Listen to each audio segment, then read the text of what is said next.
السلام علیکم دوستو، یہ ہے ہمارے سلسلے کی تیسری قسط، علامہ اقبال کا عظیم کلام شکوہ پارٹ 3۔ پارٹ 2 میں ہم نے اقبال کے فکر انگیز اشعار کو آسان اور عام فہم انداز میں سمجھا، اور آج پارٹ 3 میں ہم اقبال کی ان گہری باتوں پر روشنی ڈالیں گے جہاں وہ امت مسلمہ کے کردار، اس کی قربانیوں اور تاریخ میں اس کے مقام کو بیان کرتے ہیں۔ ہمارا مقصد ہمیشہ کی طرح یہی ہے، اقبال کے مشکل ترین اشعار کو سادہ اور واضح زبان میں آپ تک پہنچانا، تاکہ ہر سننے والا ان کے اصل پیغام اور فکر کو سمجھ سکے۔ اگر دوران بیان مجھ سے کسی لفظ کی ادائیگی یا زیر و زبر میں کمی بیشی ہو جائے تو براہ کرم معاف فرمائیے گا۔ ہماری نیت صرف یہ ہے کہ اقبال کے کلام کو اس کی اصل روح کے ساتھ آپ کے سامنے پیش کر سکیں۔ تو آئیے دوستو، آغاز کرتے ہیں شکوہ کے پارٹ 3 کا اور بڑھتے ہیں اقبال کے ایک اور دل کو چھو لینے والے شعر کی طرف۔ بس رہے تھے یہیں سلجوق بھی، تورانی بھی، اہل چین میں، ایران میں، ساسانی بھی۔ اسی دنیا میں سلجوق بھی رہتے تھے، تورانی بھی آباد تھے، چینی اپنی سرزمین میں تھے اور ایران میں ساسانی بھی بس رہے تھے۔ اقبال تاریخ کی مختلف قوموں کا ذکر کرتے ہیں۔ وہ بتاتے ہیں کہ دنیا کی تاریخ میں کئی بڑی سلطنتیں اور تہذیبیں آباد رہیں۔ سلجوق ترکوں کی عظیم سلطنت، تورانی وسط ایشیا کی طاقتور قومیں، اہل چین علمی و تہذیبی اعتبار سے دنیا میں مشہور، ساسانی ایران کی قدیم اور طاقتور سلطنت، یعنی زمین پر طاقتور تہذیب یافتہ اور بڑے بڑے حکمران موجود تھے۔ اسی دنیا میں یونانی بھی آباد تھے اور اسی زمین پر یہودی بھی تھے، نصرانی بھی تھے۔ اسی دنیا میں یونانی بھی آباد تھے اور اسی زمین پر یہودی بھی تھے، نصرانی بھی تھے اور عیسائی بھی موجود تھے۔ یہاں اقبال مزید قوموں کا ذکر کرتے ہیں۔ یونانی جنہوں نے فلسفہ، سائنس اور فنون میں بڑا نام پیدا کیا، یہودی اور نصرانی جو آسمانی کتابوں کے پیروکار تھے۔ اقبال یہ منظر کھینچتے ہیں کہ دنیا خالی نہیں تھی، مختلف طاقتور قومیں آباد تھیں اور اپنی اپنی تہذیب و روایات پر نازاں تھیں۔ شعر: پر تیرے نام پہ تلوار اٹھائی کس نے، بات جو بگڑی ہوئی تھی وہ بنائی کس نے۔ مگر اے خدا، تیرے نام پر تلوار کس نے اٹھائی، دنیا کا بگڑا ہوا حال کس نے سنوارا۔ یہاں اقبال اصل نقطہ پر آتے ہیں۔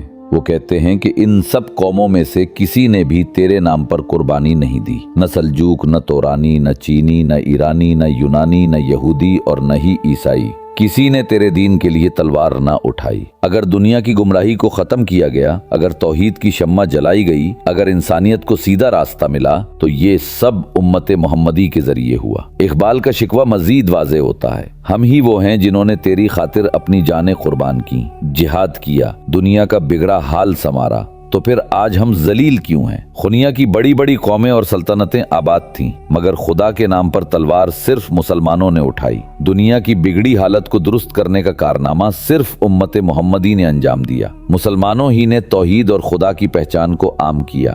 شعر: تھے ہمیں ایک تیرے مارکا آراؤں میں، خشکیوں میں کبھی لڑتے کبھی دریاؤں میں۔ اس شعر میں علامہ اقبال فرماتے ہیں، اے خدا، تیرے دین کی لڑائیوں اور جہاد میں صرف ہم ہی پیش تھے۔ کبھی خشکی پر دشمنوں کا مقابلہ کرتے اور کبھی سمندروں میں تیرے دین کا جھنڈا بلند کرتے۔ ہم ہی وہ تھے جو تیری خاطر زمین و سمندر میں لڑتے تھے۔ اقبال یہاں امت مسلمہ کی قربانیوں کو بیان کرتے ہیں۔ مسلمان نہ صرف خشکی پر بلکہ سمندروں میں بھی نکلے، نئی زمینیں فتح کیں اور اسلام کے پیغام کو دنیا کے کونے کونے تک پہنچایا۔ یہ قربانیاں اسلام کے غلبے اور بقا کے لیے تھیں، کسی ذاتی غرض یا لالچ کے لیے نہیں۔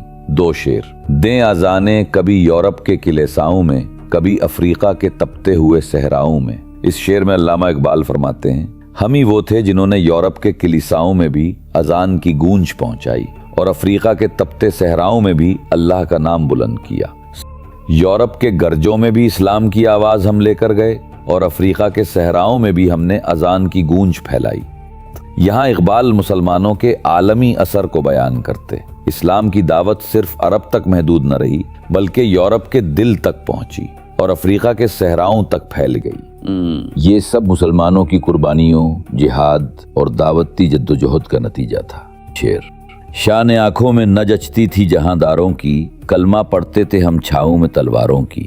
اس شعر میں علامہ اقبال فرماتے ہیں، ہمیں دنیا کے بادشاہوں اور ان کی شان و شوکت کی کوئی پرواہ نہ تھی، ہم نے ہمیشہ تلواروں کے سائے میں کلمہ پڑھا اور اپنی جانیں اللہ کے دین کے لیے قربان کر دی۔